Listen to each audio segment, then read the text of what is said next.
নাই গো এ দুনিয়ার মানুষ গুলো কেউ তো কারো নাই।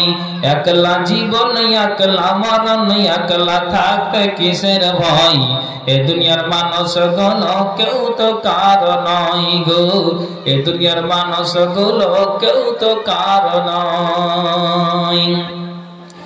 মুহাম্মদ জামিরুল আমিরে আপন আপন করিসি যারে, মুহাম্মদ জামিরুল আমিরে আপন আপন করিসি যারে। তারাই তোকে রাখবে করে ভুলে যাবে দুদিন পর, তারাই তোকে রাখবে করে ভুলে যাবে দুদিন পর।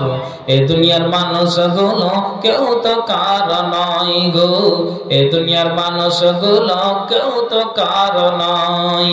একলা জীবন একলা মরণ একলা চলতে কিসের ভয়, এ দুনিয়ার মানুষগুলো কেউ তো কারো নয় গো এ দুনিয়ার মানুষগুলো কেউ তো কারো নয়। খুব ঠিক আছে, হাত দেন, খুব সুন্দর চলছে, নড়াচড়া করে উপস্থিত কোরআন ও হাদিসের কর্ণধার ও মঞ্চে কেদারায় উপবিষ্ট আমার ওস্তাদুল মুকাররম এবং অত্র মাদ্রাসার শিক্ষকগণ, সর্বাগ্রে মহান স্রষ্টার কৃতজ্ঞতা জ্ঞাপন করি যিনি আমাকে আপনাকে তিনাকে উনাকে একটি ইসলামী সভায় একত্রিত হওয়ার তৌফিক দিয়েছেন। তাই উনার এই একটি মাত্র বাক্যের দ্বারা দিয়ে আমরা অভিনন্দন জানাই। তাই মুহাব্বতের সাথে একটু আওয়াজ দিয়ে বলে উঠুন তো আলহামদুলিল্লাহ। তারপরে পরে যিনি ধর্মের গুরু ধর্মের নেতা মাআমিন লাল মরুর দুলাল আকায় নামদার তাজদার মাদানী নবিকুল শিরোমণি নবী আহমদ নবী মুহাম্মদুর রাসূলুল্লাহ সাল্লাল্লাহু আলাইহি ওয়াসাল্লাম শত কোটি দুরুদ ও সালাম বর্ষিত হোক। আল্লাহুম্মা সাল্লি আলাইহি আল্লাহুম্মা বারিক আলাইহি। সুপ্রিয় শিক্ষিত সুধী মণ্ডলী, আমি আপনাদের সম্মুখে আল্লাহর প্রতি হইতে দুই জায়গা থেকে দুইটি আয়াত এই মাত্রই পরিবেশন করলাম। যিনারা স্টেজে ওলামা একরামগণ আমার ওস্তাদগণ বসে আছেন, আশা করি ওনারা অবগত বা বুঝতে পেরেছেন যে বিষয়টা কি হবে। তারপরও এই ঈমানকে বৃদ্ধি করার সুবর্ণ সুযোগ লেগেছে বা আমরা পেয়েছি, সেটাকে হাতছাড়া না করে চলুন দুটি কথা কোরআন এবং হাদিসের শুনে আমরা যেন আমলে পরিণত করতে পারি। আল্লাহ তাআলা তৌফিক দিন। একবার সকলে পড়ি আল্লাহুম্মা আমিন। তো সুপ্রিয় সুধী মণ্ডলী, একটা আপনাদের কথা বলবো। কথাটা হলো এটাই, যখন কোনো কথা যদি আপনাকে আমি বলাই তাহলে একটু হ্যাঁ আর না দুটোর মধ্যে যেটা কথার উত্তর আসবে সেটাই বলবেন, আর নয়তো যেভাবে নীরবে বসে আছেন আলহামদুলিল্লাহ এভাবেই বসে থাকেন। আশা করি যে সময়টুকু বরাদ্দ করা হয়েছে ইনশাআল্লাহ এই আয়াত দুটিকে কেন্দ্র করেই আমার বক্তব্য ইতি হবে। তবে আমি আপনাদেরকে বলবো, এটা দুঃখ নেবেন না যদি মাঝে মাঝে আপনাদেরকে কোনো একটা কথা বলাই তো কথার উত্তরটা দেওয়ার চেষ্টা করিয়েন। এটাই শুধু আপনাদের কাছে দাবি। বলবেন তো ইনশাআল্লাহ? বলেন হ্যাঁ না না? ইনশাআল্লাহ, আলহামদুলিল্লাহ। তো আপনারা যেভাবে বসে আছেন বসে থাকুন। চলুন ভূমিকা লম্বা না করে কিছু কথা আপনাদেরকে শুনিয়ে দেওয়া যাক। তা কি মনে করুন, এই ডুবা এলাকার মানুষেরা আপনারা ধানের চাষ, সরিষার চাষ, গমের চাষ করেন। তো এবার আপনি আপনার নিজের ছেলেটাকে কিংবা নিজের দাদু পোতাকে বলছে যে ভাই ওই আব্দুল গাফফারের বাড়ি যাও তো, গিয়ে ওকে জিজ্ঞেস করো যে কাল 5টার সময়তে তোমার ট্রাক্টর যাওয়ার কথা মাঠে, তো ওই জমি থেকে আমাকে ওই সরিষাটা এনে দেবে কিনা, একটু যাও গিয়ে তুমি জিজ্ঞেস করো গা। তো নিজের দাদু নিজের পোতাকে বলছে, বাপ নিজের ছেলেকে বলছে একটু যাও গিয়ে জিজ্ঞেস করো গা। কেন? যে কালকে 5টার সময় যাওয়ার কথা আছে। তো বাপ নিজের ছেলেকে বলছে এই কথাটা যেমনই বলা, সঙ্গে সঙ্গে নিজের ছেলেটা বলছে আমি যাব না, যাকে দিয়ে পারবে কাজ করাওগা, আমি ভোরে 5টার সময়, ঠান্ডার সময় পুষ মাসে উঠতে পারবো না, আমি লাহাব ছাড়তে পারবো না, তুমি কি করে নিয়ে আসবে তোমার বাবা? একটু উত্তরটা দেন তো।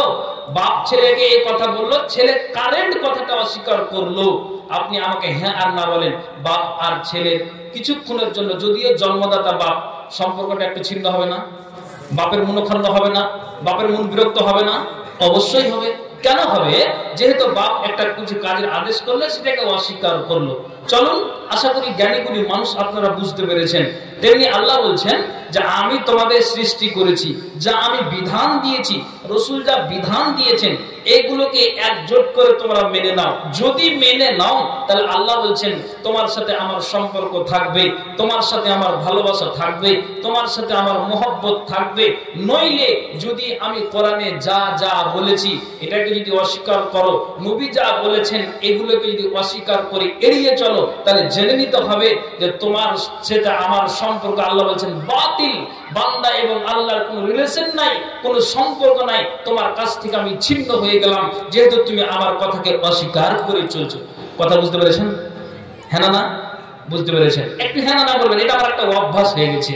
তো তেমনি তাহলে আল্লাহর বিধানকে, রাসূলের বিধানকে যদি আমরা মেনি, তাহলে এটা বোঝা গেল যে আল্লাহর সাথে সম্পর্ক থাকবে, নইলে বাতিল হয়ে যাবে। যেমন বাপ ছেলে যেমন বাপের কথা অস্বীকার করে বাপের মনটা বেজার মনোক্ষুণ্ণ, তেমনি আল্লাহ বলছেন আমার কথা অস্বীকার করে চললে আমার মন মনোক্ষুণ্ণ, তোমার সাথে আমার কোনো সম্পর্ক নেই। সুবহানাল্লাহ। আর যদি আল্লাহ আমাদের প্রতি এই অস্বীকার কথা, মানে যদি আমি বিধানকে অস্বীকার করে চলি আর ধরার মাটিতে আমি আমার বাহুবলের শক্তি দেখিয়ে আমি চলি, তাহলে আপনি বলুন, যেই আল্লাহ বলছেন যে সম্পর্ক ছিন্ন, কিয়ামতের দিন আমাকে আপনাকে লাঞ্ছিত লজ্জিত হয়ে বসবাস করতে হবে। অত সোজা কথা নয়। তাহলে আপনাকে আমি একটা কথা বলবো, কথাটা হলো এই, কয়েকটা আপনাকে আমি নাম বলছি, যেমন হযরত আবু বকর, যেমন হযরত উমর, যেমন হযরত আলী, যেমন হযরত উসমান, যেমন আব্দুর রহমান বিন আউফ, এই বিশিষ্ট সাহাবাগণ আরো আছেন। নবীজি বলেছেন যে এরা জান্নাতে যাবে, এরা জান্নাতে যাবে, এরা জান্নাতে যাবে। তো এরা জান্নাতে যাবে নবীর মুখ থেকে প্রমাণ হলো, তারপরও আল্লাহ এবং আল্লাহ রসুলকে বিধানকে মানার জন্য এরা এতটা সংযত ছিলেন, নিজেকে কন্ট্রোল করে চলতেন, অথচ এরা জান্নাতি ব্যক্তি। তো এখন আমার প্রশ্ন যে এরা জান্নাতি ব্যক্তি হও যদি এইভাবে আল্লাহ রসুল বিধিবিধানকে মানার ব্যাপারে নিজে যদি এইভাবে তারা কি করে সংযতহীন নিজের জীবনটাকে চালাই, তাহলে আমি পাপী গুনাহগার, তাহলে আমাকে কতটা দিক রূপে আমাকে গতিবেগে মানতে হবে। আমি আপনাকে এই কথাটাই বুঝাতে চাই। জি, যেমন আপনাকে বলি, নবীজি মুখ থেকে বলে দিয়েছেন যে শোনো, আল্লাহ পাক রাসূল সাল্লাল্লাহু আলাইহি ওয়াসাল্লাম নবীজির আপনার স্ত্রী উম্মে হাবিবা একটা আড়াল থেকে একটা হাদিস শুনলেন যে যদি 12 রাকাত সুন্নাত দিনে আর রাতে যদি পড়ে দেয়, তাহলে 12 রাকাত সুন্নাতের বিনিময়ে আল্লাহ তাআলা তোমাকে জান্নাত নসিব করবেন, তুমি জান্নাতে যেতে পারবে। তো উম্মে হাবিবা এই কথাটা নবীর মুখ থেকে আড়াল থেকে শুনলেন, আর শোনার পরে উম্মে হাবিবা বলছেন, আল্লাহ রে, যদি দিনে আর রাতে 5 ওয়াক্তের নামাজে যদি 12 রাকাত সুন্নাতকে পড়ে দেওয়া যায়, তাহলে কি হবে? আমি জান্নাত পাবো? তো না, আমি কি করলাম উম্মে হাবিবা, এক তো আমার স্বামী, নবীর কথা অস্বীকার করা যাবে না, তা আমি এটাকে ঘাড় পেতে মেনে নিলাম, আমি এটা মাথা নিচু করে মেনে নিলাম। এক তো আমার স্বামীতে, এক তো শরীয়তের কথা, আমি আল্লাহর কাছে শপথ করলাম, মাবুদ গো, এই কথাটা শোনার পরে আমার ঈমান মজবুত হলো, সুন্নাতের প্রতি আমার আগ্রহী জাগলো। তো আমি উম্মে হাবিবা যতদিন বাঁচবো কোনদিন আর এই 12 রাকাত সুন্নাতকে ছেড়ে দেব না। একবার জোরে বলুন সুবহানাল্লাহ। তাহলে আমি এই কথাটা আপনাকে কি বুঝাতে চাইছি যে উম্মে হাবিবা জান্নাতি নারী, এটা আল্লাহ রাসূলের বিবি, তারপরে এক চান্সে শোনার পরে কথাটাকে মজবুত করে মেনে নিলেন। তাহলে আপনাকে কতদিন শোনাতে হবে? জুমায় তো খুতবা শুনেন, তখন আপনি বলবেন হ্যাঁ আমি শুনি। প্রত্যেক দিন, প্রত্যেক রাতে আপনার দক্ষিণ দিনাজপুর, উত্তর দিনাজপুর, মালদা, মুর্শিদাবাদ, ঝাড়খণ্ড, বিহার, আপনার এই এতগুলি আপনার আপনার জেলাগুলিতে আপনার প্রতিদিন জালসা হয়, তো প্রতিদিন জালসা হয়। এমনকি যেই ভাইয়েরা যাদের কাছে অ্যান্ড্রয়েড মোবাইল আছে, মোবাইল যারা আমরা ব্যবহার করি, আপনি বলেন তো ওই মোবাইলটাকে যারা আমরা ব্যবহার করি, আপনি বলবেন উমুক মাওলানার নাম ওয়াজটা দাও তো, পালন করে আপনি নাম বললে আপনার ওয়াজটা ভেসে আসলো, আসে কি আসে না? তা আসে। আপনি তো হোয়াটসঅ্যাপের মাধ্যমে বক্তব্য শুনেন, ফেসবুকের মাধ্যমে বক্তব্য শুনেন, ইউটিউবের মাধ্যমে বক্তব্য শুনেন, তো শুনেন, তাহলে আপনি আমাকে কথাটার উত্তর দেন তো মানার ব্যাপারে কেন পিছিয়ে আছেন? এই উম্মতে মুহাম্মাদীর কত একটা দুর্বল পয়েন্ট আপনি জানেন? ধৈর্য সহকারে বসে থাকুন, আপনাকে তো আমি বাজে কথা শোনাতে আসেনি। কি কথা? আল্লাহ পাকের রাসূল যতগুলি আল্লাহ রাব্বুল আলামিন পৃথিবীতে আম্বিয়া ইকরামকে পাঠিয়েছিলেন, তার ভিতরে হযরত নূহ আলাইহিস সালাম, ইনাকে দ্বিতীয় আদম বলা হয়। আল্লাহ তাআলা হযরত নূহ আলাইহিস সালামের জবানে এমন মিষ্টতা দান করেছিলেন যে নূহ আলাইহিস সালাম যখন তিনি কথা বের করতেন, দ্বীনের দাওয়াত দিতেন, তখন কোরআনের ভাষাই পাওয়া যায়। তার কওমেরা কি করতে জানেন? তারা নিজের আঙ্গুল দিয়ে আপনার ওই কানে ভরে দিত। তারা কি করতে জানেন? নিজের চাদর দিয়ে, মফলার দিয়ে তারা কানে ব্যাড় দিয়ে দিত। বলছে কেন? বলছে আল্লাহ এই নূহ আলাইহিস সালামকে এমন মিষ্টতা দান করেছেন যে ওর কথা শুনতে গেলে তার দলে যেতে হবে, তো আমরা যেখানে মানবো না তো শুনবো না। কথা বুঝতে পেরেছেন? তা এই উম্মতে মুহাম্মাদি কি করে? চল আজকে মাওলানা অমুক সাহেব এসেছে, জালসা শুনে আসি। খুব তো সুটান দিয়ে বক্তব্য দিচ্ছে, ভালো ভালো মাওলানা এসেছে, সাইফুল হাদিস এসেছে, সুরালি বক্তা এসেছে, বিহার ঝাড়খণ্ড থেকে চলন চতুর্বেদী এসেছে, শুনে যাই। তা শোনার জন্য তা আপনি ছুটে এসেছেন, এলাকার মানুষ, তা মানার ব্যাপারে পিছিয়ে কেন? তা ওদের উল্টোটা হচ্ছে, ওরা শুনবে না, মানবে না তো শুনবে না, আর আমরা শুনছি কিন্তু আমাদের মানার ব্যাপারে পিছিয়ে যাচ্ছি। ঠিক বলছিলাম? বলছি এখানে না? বলেন তো ঠিক। তাহলে আমি আপনাকে বলছি যে এই উম্মতে মুহাম্মাদের জ্ঞানটা কখন আসবে? তো এই জন্য আপনাকে বললাম একটু আমাকে সময় দিন কথা বুঝাবার জন্য। আমি এই জন্য আয়াতটা পড়েছি যে কথাটা কান খুলে শুনবেন।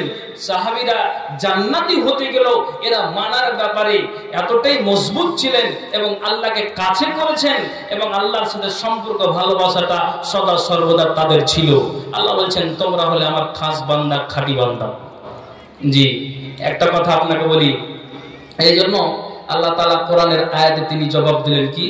আউযু বিল্লাহি মিনাশ শাইতানির রাজীম। মাইয়ুতিল্লাহা ওয়া রাসূলাহু ইদখিলহু জান্নাতিন তাজরি মিন তাহতিহাল আনহার ওয়া মান ইয়াতাওয়াল্লা ইউআযিবুহু আযাবান আলীমা। আল্লাহ বলছেন যারা আল্লাহ এবং আল্লাহ রসুলের আনুগত্য করে, যারা আল্লাহ এবং আল্লাহ রসুলের কথাকে যারা মেনে দেয়, যারা আল্লাহ এবং আল্লাহ রসুলের ফরমাবরদার করে, ইতাআত করে, আল্লাহ জবাব দিলেন ইদখিলুহু জান্নাহ, তারাই আল্লাহর জান্নাতে প্রবেশ করবে এবং তার তলদেশে নদী প্রবাহিত হবে, নহর প্রবাহিত হবে। কিন্তু আল্লাহ জবাব দিলেন যে যদি তারা এই চড়াকসুক দেবপুরের মাদ্রাসার জালসা শোনার পর তারা কি করলো, তারা সারা রাত 12টা 1টা পর্যন্ত জালসা শুনলো, নিজের বিবিটাকে নিয়ে আরাম করে লেহাপের তলে তারা ঢুকে গেল। কিন্তু এইদিকে ফজরের আজান হয়, হাইয়া আসা হাইয়া আলাস সালাহ হাইয়া আলাল ফালাহ আসসালাতু খায়রুম মিনান নাওম। উঠে যাও মানুষেরা, আর লেহাপের তলে থাকিও না, আল্লাহর ডাক হয়েছে, আল্লাহর ডাকে সাড়া দাও। যে মানুষটা আপনি বলেন তো 12টা 1টা পর্যন্ত জালসা শোনার পরে লেহাবটাকে না ছেড়ে আপনার 7টার সময়তে সূর্য উদিত হয়ে যাওয়ার পরে তার ঘুম ভাঙলো কিংবা নিজে সে আপনার ওই অবস্থায় উঠলো, তাহলে আপনি বলেন তো আপনি এই জায়গাটাতে 12টা 1টা পর্যন্ত জালসা শোনার পরে যে মানুষটা ফজরের নামাজটাকে ছেড়ে দেয়, তাহলে আপনি বলেন তো মানার ব্যাপারে এগিয়ে আছেন না আপনি পিছিয়ে আছেন? আর একটা মানুষ শোনার পরে যদি ফজরের নামাজটাকে ছেড়ে দেয়, তাহলে কোনদিন ওই মানুষটা আল্লাহর সাথে সম্পর্ক হতে পারে না। কথা ঠিক বলছি না ভুল বলছি? এই জন্য আল্লাহ বলছেন যে যদি মানো, যদি আল্লাহ রসুলের আনুগত্য করো, ইদখুলুল জান্নাহ, তোমরা আল্লাহর জান্নাতে যাবে। আর যদি কি করো, শুনলে শোনার পরে ওয়া মান ইয়াতাওয়াল্লা, মুখটাকে ফিরিয়ে নিলে। কেমন ফিরিয়ে নাও? 12টা 1টা পর্যন্ত জালসা শোনার পরে ফজরের নামাজে আপনার কি করলেন, আপনি মসজিদে গায়ের হাজিরি, আপনি হাজিরি দিতে পারলেন না, তাহলে আপনাকে এখন কি বলবো যে আপনি মুখটাকে ফিরালেন না? ওমাইয়াতা ওয়াল্লাহ, যে ব্যক্তিরা মুখটাকে ফিরিয়ে নাই, তা আল্লাহ জবাব দিলেন ইউআযিবুহু আযাবান আলিমা, ওই ব্যক্তিদের জন্য কঠিন যন্ত্রণাদায়ক শাস্তি রয়েছে, আল্লাহ ওই শাস্তিতে তোমাদেরকে গ্রেফতার করবে যদি অস্বীকার করে চলি। তা আমি আপনাকে কি বললাম যে এই সাহাবারা এবং সাহাবীরা জান্নাতি, তারপরও আপনি বলেন যে কতটা এরা সংযত হয়ে চলেছেন। জি একটু আমাকে সময় দিন। কি বলছি, যখন দেখেন মানার ব্যাপারে তারা কতটা কঠিন ছিলেন আর আমরা কেন পিছিয়ে, এটা আমি বুঝাতে চাইছি আজকের বিষয়ে। যখন আল্লাহ পাকের রাসূল তিনি দুনিয়া থেকে বিদায় হলেন, কে নবী সাল্লাল্লাহু আলাইহি ওয়াসাল্লাম তিনি যখন দুনিয়া থেকে বিদায় হলেন, তো এই আনসার এবং মুহাজিরের মধ্যে একটা বিশাল তর্ক শুরু হয়ে গেল। তর্কটা কি নিয়ে? আনসাররা কি বলছেন, নবীজি মারা গিয়েছেন, তো নবীজিকে মাটি দেওয়া হবে মদিনায়।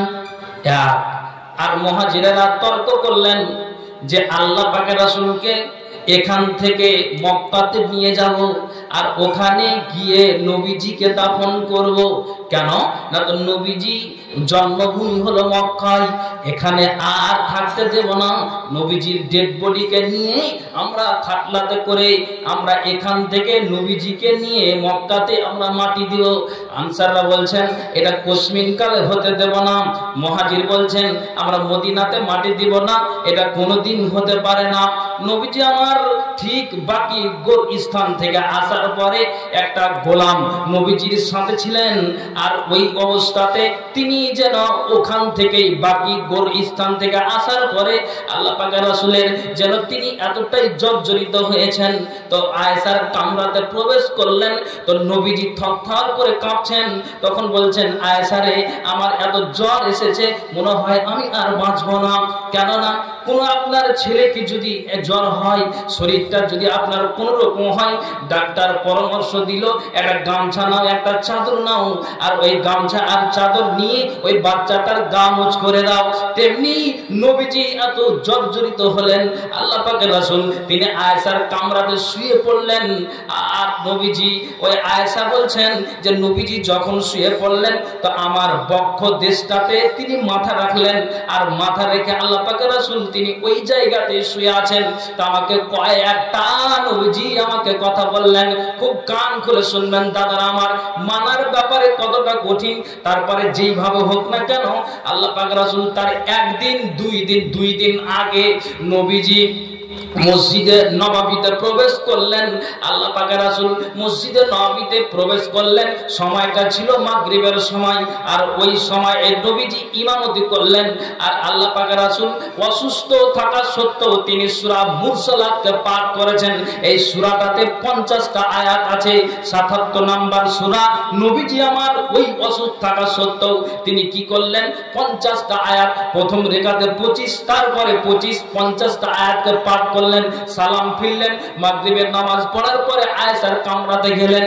যাই হোক না কেন ঠিক সময়ে নবীজি আমার মৃত্যুবরণ করছেন। ইতিহাস যা প্রমাণ করে আল্লাহ পাকের রাসূল 13 থেকে 14 দিন অসুখ থাকার পর নবীজি আমার দুনিয়া থেকে বিদায় হয়েছেন। এর বাবা জানেরা, ভাই জানেরা, কান খুলে শুনবেন তো। ঠিক এবার নবীজি যে ওই আল্লাহ পাকের রাসূলের যে আপনার মাথাটা, নবীজির মাথাটা আয়েশার বক্ষ দেশটাতে ছিল, আর ওই অবস্থাতে নবীজি আমার মারা গিয়েছেন। আয়েশা বলছেন আমি কত ভাগ্যবান যে নবীজির আরো বিবিরা আছেন, তো হাফসা আছেন, জাইনাব বিনতে জাহাজ আছেন, উম্মে হাবিবা আছেন, আরো বিবিরা আছেন, তাদের বক্ষ দেশে মাথা না রেখে আমার পালা আমার কামরাতে নবীজি আমার এই আপনার এই বক্ষ দেশটাতে মাথা রেখে আল্লাহ পাকের রাসূল দুনিয়া থেকে বিদায় হয়েছেন। সুবহানাল্লাহ। ওইদিকে আবু বকর খবর পেলেন যে আমার জামাই জনাবে মুহাম্মদ রাসূলুল্লাহ সাল্লাল্লাহু আলাইহি ওয়াসাল্লাম তিনি না দুনিয়া থেকে বিদায় হয়েছেন। আবু বকর আসলেন, আসার পরে দেখছেন আমার বেটি পাশে বসে আছেন, আর নবীজি ওই নবীজি যে মরে গিয়েছেন, নবীজি ডেড বডি হয়ে গিয়েছেন।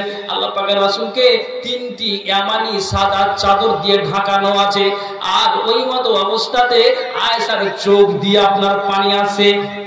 নবীজির বিবি আয়েশা বলছেন যে আমার একটা কথা নবীজির মরার পরে পরে মনে আসলো। কোনটা কথা? যে আমাকে আমার স্বামী আমার পালার দিন বলতেন, ও আমার বিবি তুমি কান খুলে শোনো, তোমার বিপদ হোক কিংবা পরের বিপদ হোক, অন্যের বিপদ হতে গেলেও যখন তুমি কাঁদবে তো চোখ দিয়ে পানি ঝরবে, কিন্তু তোমার গলার আওয়াজটা উঁচু যেন না হয়, তোমার আওয়াজটা যেন প্রতিবেশীর লোক শুনতে না পায়। তুমি কাঁদবে তো চোখ দিয়ে পানি ঝরবে, কিন্তু তোমার আওয়াজটা যেন কেউ বুঝতে না পারে। বলেন সুবহানাল্লাহ। এটা আয়েশা বলছেন যে নবীজি যে আছেন ইতিহাস যা প্রমাণ করে, তা আমি আয়েশা ওখানে আছি আর এইভাবে যে কাঁদছেন, এইভাবে যে কাঁদছেন, আমি কাঁদছি, তো আমার ওই কথা নবীর কথাটা আমার পালার দিন আল্লাহ পাকের রাসূল আমাকে এই কথাটা বলেছিলেন, তো ওই মরার পরে আমার এই কথা স্মরণ এলো। তাহলে আপনি বলেন তো আয়েশা একবার ওই কথাটাকে শোনার পরে মানলেন কি মানলেন না? হ্যাঁ না বলুন, বলুন হ্যাঁ না বলুন, মেনেছেন? তা আপনার বিবিকে আপনি বলেন তো দেখি যে রহিমা আজকে জালসা শুনে যেতে হবে না। হ্যাঁ, বছরে যদি 2-3 জালসাতে যাবো না তো ফের তুমি কেমন তোমাকে যেতে দেবো না, বলবে কি বলবে না? তাহলে আপনি বলুন মানার ব্যাপারে পিছিয়ে না এগিয়ে? পিছিয়ে। হ্যাঁ, তো আপনাকে আমি যে কথা বলতে চাইছি, আবু বকর আসলেন, দেখছেন যে নবীজি ডেড বডি হয়ে পড়ে আছেন, 3টি এমানি সাদা চাদর দিয়ে আল্লাহ পাক রাসূলকে আবৃত করা আছে। আবু বকর জানতে পারলেন নাই নবী দুনিয়া থেকে বিদায় হয়েছেন। ইতিহাস প্রমাণ করে আবু বকর কি করলেন, নবীজির ওই চাদরটাকে মুখ থেকে সরালেন, আর মুখ থেকে সরার পরে ইতিহাস প্রমাণ করে আবু বকর কি করলেন, ডান গালে নবীজির একটা বুসা দিলেন, একটা চুমা দিলেন। ওইদিকে আনসার আর মুহাজির নবীজির লাশটাকে নিয়ে ঝগড়া করছেন, নবীজিকে আমরা মদিনাতে মাটি দিব, আনসাররা বলেন, আর মক্কার লোকেরা মুহাজিররা বলেন যে আমরা এখান থেকে নিয়ে গিয়ে আল্লাহ পাকের রাসূলকে আমরা মক্কাতে মাটি দিব, কোনদিন আমরা এটা মেনে নিতে পারবো না। আবু বকর আসলেন, আসার পরে বলছেন আচ্ছা শোনো তো, তোমরা যেটা নিয়ে বিবাদ করো, ঝগড়া করো, ঝামেলা করো, আমাকে একটা কথা বলতে দাও। যদি এই কথাটা নিয়ে যদি তোমরা আমার কথাটা শুনো তাহলে আমি বলবো, আর যদি না শুনো তো আমি এই কথা বলতে যাব না। আবু বকর নীরব হলেন, আবু বকর নীরব থাকতে বললেন, আনসারেরাও চুপ হলেন, মুহাজিরেরাও চুপ হলেন। তারা একে অপরে বলাবলি করলো, ইনি একজন মানুষ যে তিনি চরম সত্যবাদী, মহা সত্যবাদী, তাকে সিদ্দিক বলা হয়েছে, কাজে এই ব্যক্তিটার কথা শোনা যাক। তখন এবার আবু বকর বলছেন শোনো, তোমরা ঝগড়া করো, নবীজির লাশটাকে নিয়ে যেতে হবে মক্কায়, তোমরা ঝামেলা করো, নবীজির লাশটাকে মদিনায় রাখতে হবে।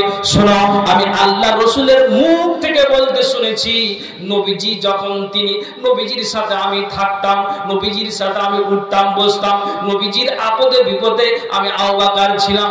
শুনো হে আল্লাহ পাকের রাসূল, যেদিন মাগরিবের সময় 2 জন সাহাবীর কাঁধে ভর করে আল্লাহ পাকের রাসূল মসজিদ নববীতে গিয়েছিলেন, তার আগে আমাকে আবু বকরকে নবীজিকে আর নবীজি আমাকে বলেছেন, আবু বকর রে শুনো, এই লাশটাকে নিয়ে মক্কা মদিনার মাটিতে বিশাল একটা তোলপাড় হবে।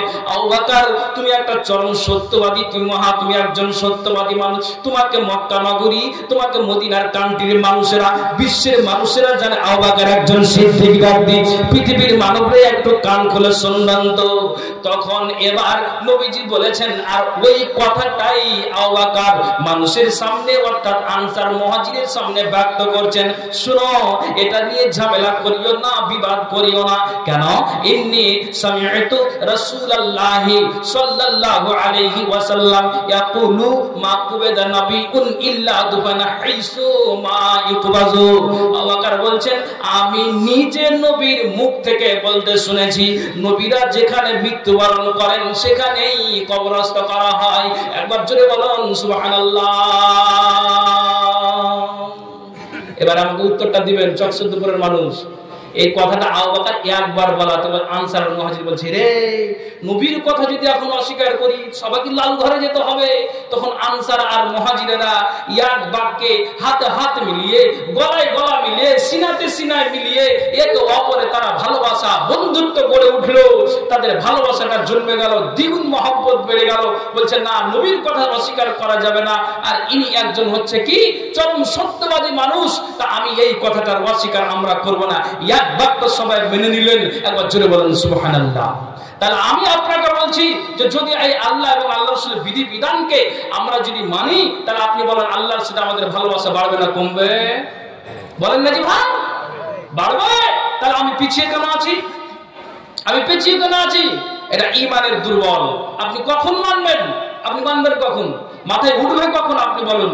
এখন শরীরটা তাজা আছে, রক্ত আমার গরম আছে, গায়ে আমার ভোল্টেজ আছে, আমি কাউকে পারোয়া করি না, আমি মানুষকে যাহা তাহা বলে দিই। তো আপনি বলছেন যে এখন আমার গায়ে গরম আছে, আমি কাউকে পারোয়া করি না, এখন ফের মানার ব্যাপারে কিসের?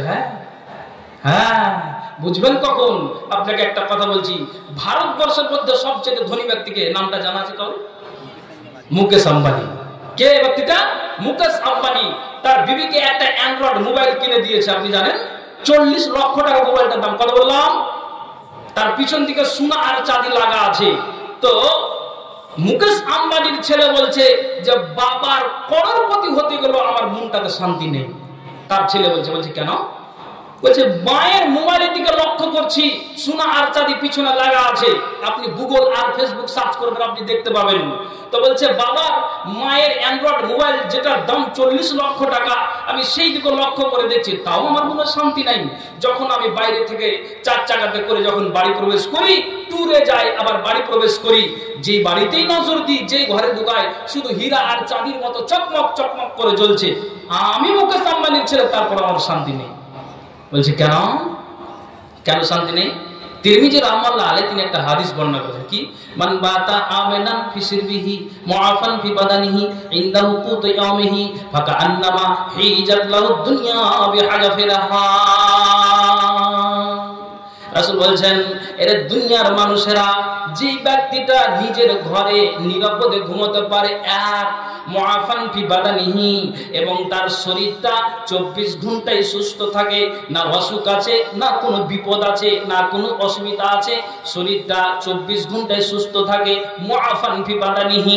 তারপর নবীজি বলছেন ইনদাহু কুতু ইয়াউমিহি, এবং তার বাড়িতে একদিনের খোরাক আছে। কটা কথা পেলেন হাদিসটাতে? 3টা।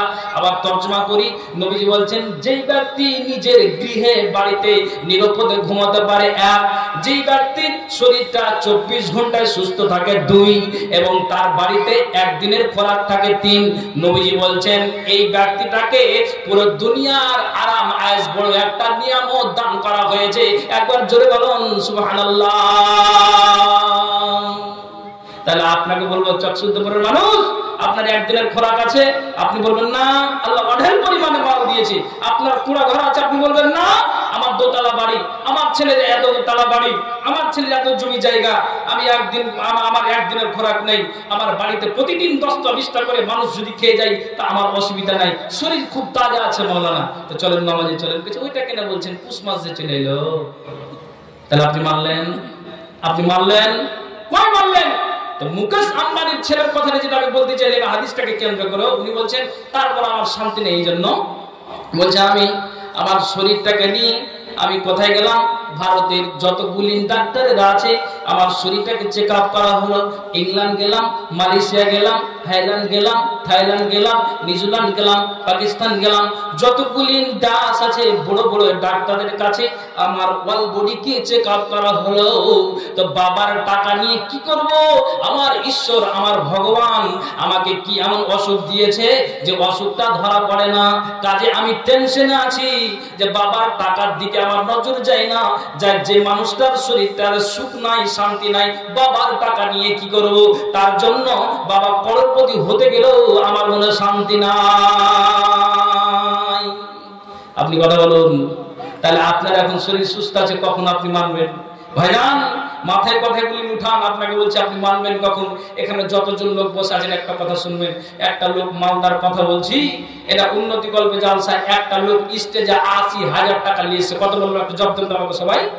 কথা বলেন না যে ভাইরা, কথা বলেন না যে? 80,000। আপনারা দুঃখ পাচ্ছেন নাকি আমার কথাতে? বলছি বিরক্ত লাগছে নাকি? তো একটু জোরে বলেন যে কত টাকা নিয়েছিল লোকটা?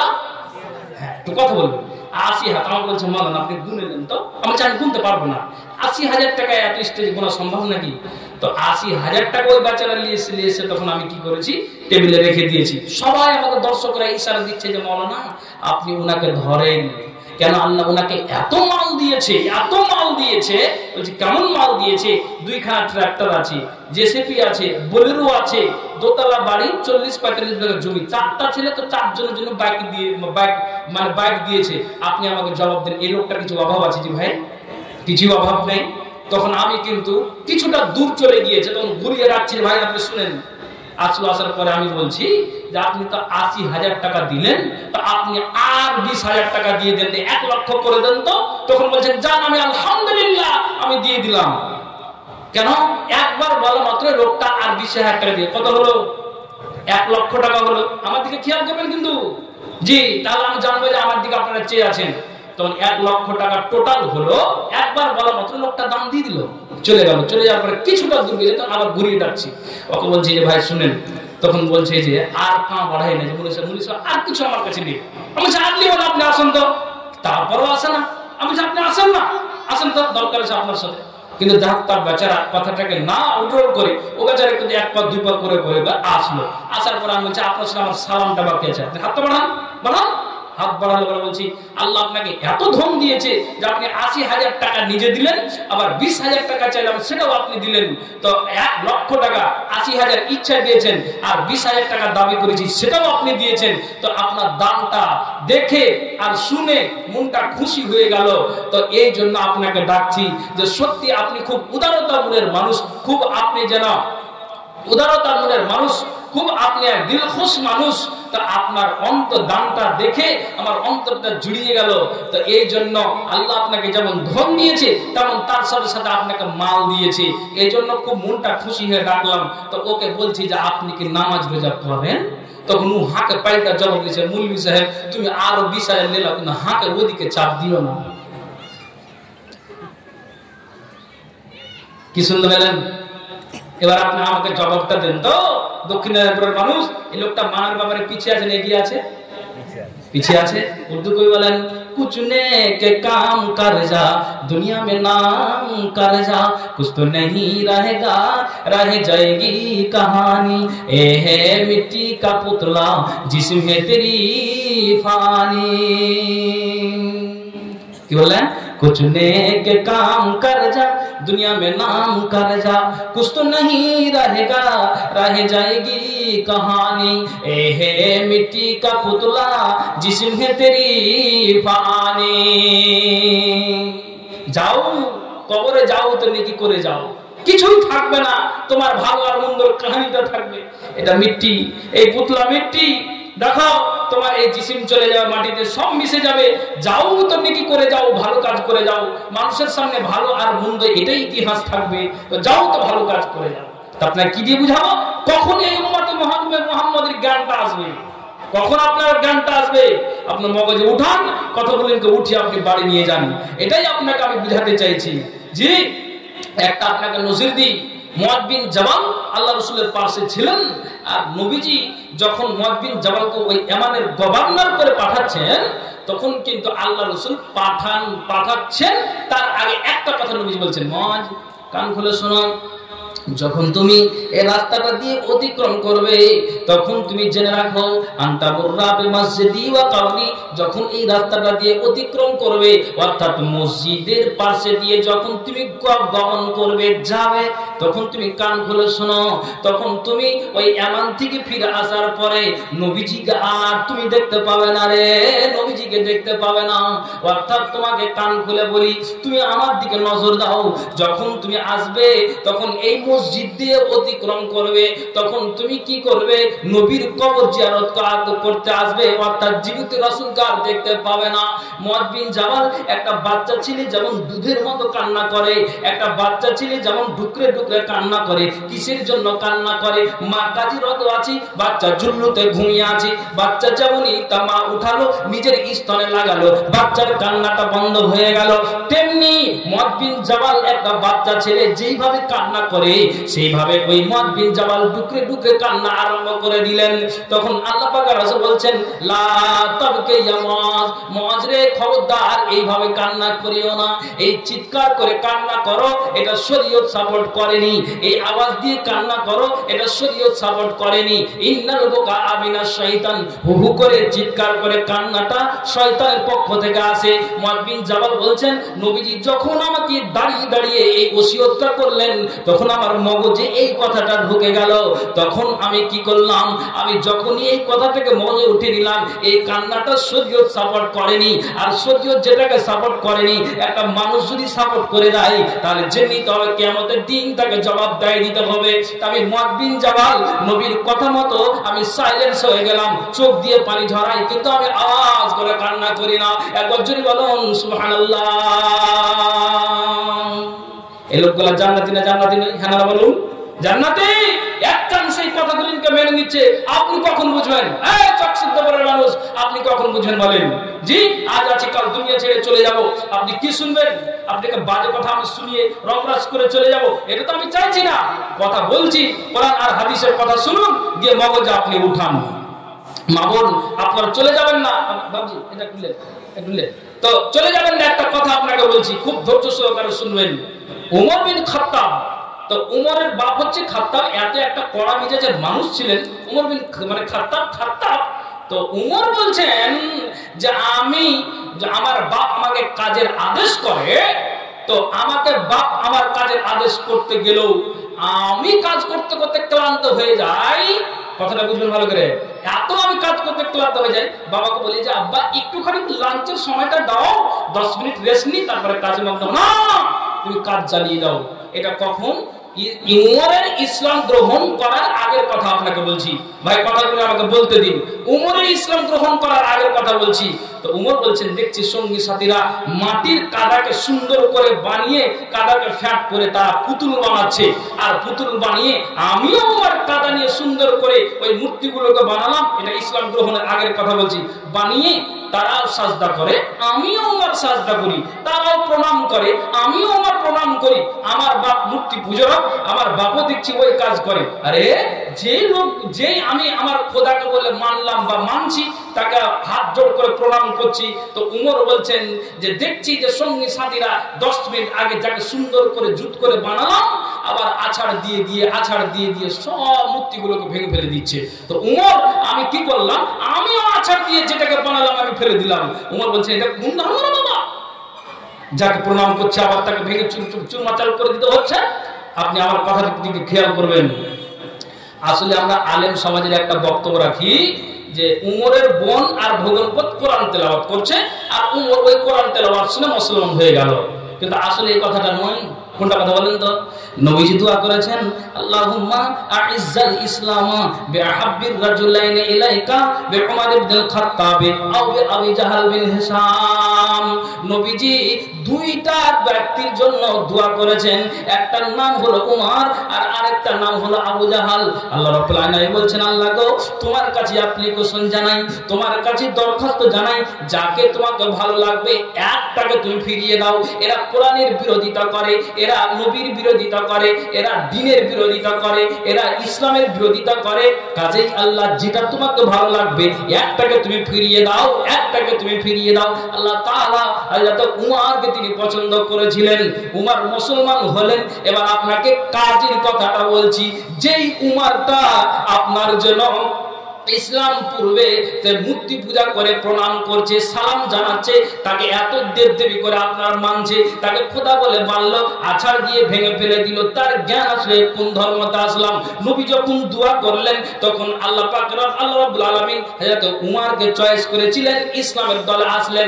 যাই হোক না কেন, যেইভাবে হোক উমর মুসলমান হলেন। তো উমর বলছেন যে আমি যখন কোরআনের দলে আসলাম, আমি যখন ইসলামকে মেনে নিলাম, আমি যখন কোরআনকে মেনে নিলাম, নবীর দ্বীনকে যখন আমি মেনে নিলাম, ইসলাম ধর্মটাকে যখন আমি পছন্দ করে নিলাম, তখন হযরত উমর বলছেন যে আমি ইসলাম ধর্মকে কবুল করার পরে আমি উমর কি করলাম, আমার জীবনটাকে এমন করে আমল দিয়ে সাজাতে লাগলাম, আমার জীবনটাকে এমন করে আমি আমল দিয়ে বানাতে লাগলাম যে আমি দান খায়রাত করে আমার জীবনটাকে আমি সাজাই, আমি আমল দিয়ে আমার দেহটাকে আমি সাজাই।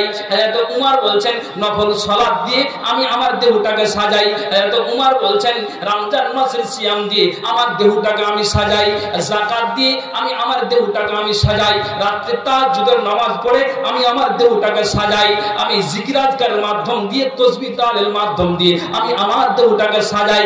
কাজের কথা যেটা আপনাকে বলছি, হযরত উমর যেই দিন তিনি ফজরের নামাজ আদায় করছিলেন আর দুষ্টরা যখন তীর মারলো, উমরকে আপনার একটা তীর লাগলো, সাজদার অবস্থাতেই পড়ে আছেন। তো ইতিহাস প্রমাণ করে উমরের তখন পর্যন্ত জ্ঞান ছিল।